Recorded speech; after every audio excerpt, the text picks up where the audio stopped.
Maqaa Abbaa, maqaa Ilmaa, maqaa Hafuura Qulqulluu, sadan Waaqayyo tokkotti ni amannaa ameen.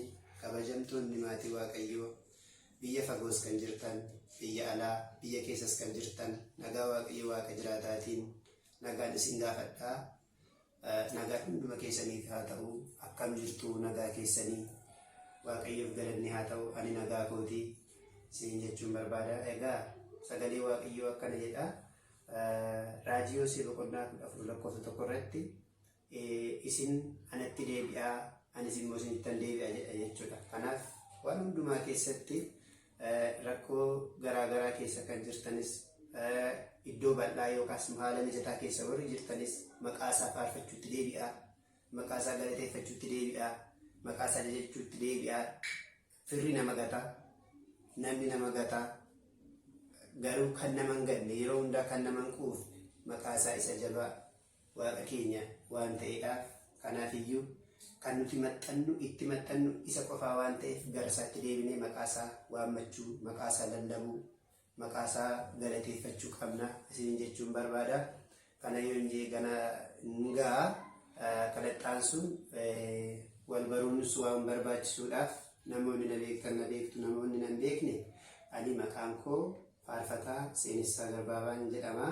Kanan dhaladhe godina Wallagga Bahaa, aanaa Gobbuu Sayyoo, mana amantaa Gujoo Maariyaamii jedhamtu tokko keessatti dhaladhe.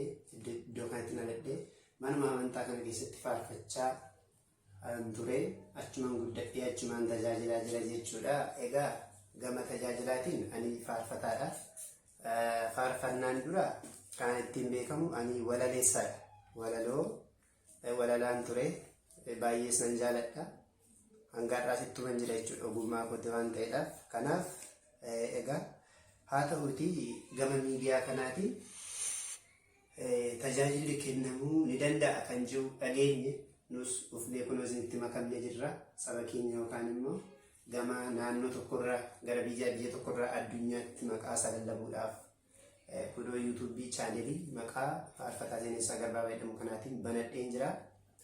Kanarratti viidiyoo garaagaraa kan hafuuraa, fiilmii gaggabaabaa kan hafuuraa, akkasumas illee walaloo garaagaraa, wantoota haaraa nama barsiisuu danda'an, lallaboota garaagaraa fi lallabdoota garaagaraa, faarfannoota garaagaraa, faarfattoota garaagaraa isinii dhiyeessuu hamma hin danda'etti nan danda'a, nan yaala. Isin garuu gama keessaniitiin chaanalii kana keessa lixxanii iddoo sabiskiraayib jettu sana qubuma keessaniitiin gadi tuqaatii bira darbaa itti walaa jajjabeessinu.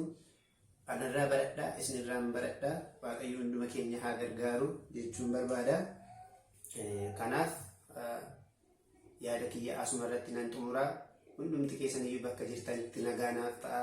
Lammiiwwan koo, firoottan koo, obboloota koo baay'een isin jaalladha. Kanaaf iddoo kanatti tajaajila bifa afaan Oromootiin illee miidhagsuudhaaf tattaaffii cimaa ni goona. Kanaafiyyuu na waliin tattaafadhaa, na jajjabeeffadhaa, ani immoo isin jajjabeeffadhaa. Waliin deemnaa, wal gargaarraa. Bakka hanqinni jiraatetti kunoo ani obboleessa keessa waan ta'eef iddoo akkasitti hanqinatu jira, iddoo akkasitti sirreessi, dogoggorri kee as jira, dogoggora kee irra sirreeffadhu yoo naan jettan ana bira illee galata qabdu, Waaqayyo uumaa biraallee kabaja guddaa qabdu. Nagaan naaf tura, nagaan naaf jiraadhaa. Galatooma.